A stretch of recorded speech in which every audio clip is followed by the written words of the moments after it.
আমি নিজেকে কন্ট্রোল করতে পারি। তুমি তো জানো আমি তোমাকে কতটা লাভ করি।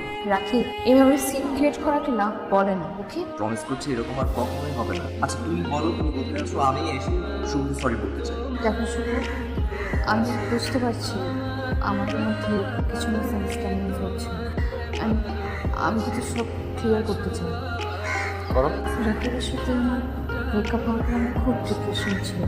ঠিক ওই সময়তে তোমার সাথে আমার পরিচয় হয়। পরিচয়ের পরে কীভাবে যেন তুমি আমার বেস্ট ফ্রেন্ড হয়ে যাও। আর আমি একদমই চাই না আমাদের এই সম্পর্কটা কোনো কারণে নষ্ট হয়।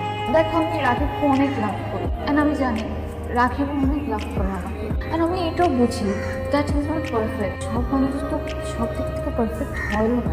বাট আমি ওর মধ্যে এই বিলিভটা রাখি না যে বয়ফ্রেন্ড থাকলে বেস্ট ফ্রেন্ড থাকা যায় না। আমার জন্য আর বয়ফ্রেন্ডের জায়গায় আর বেস্ট ফ্রেন্ডের জায়গায়। আমাদের ফ্রেন্ডশিপের শুরুতেই আমি তোমাকে বলেছিলাম আমরা আজীবন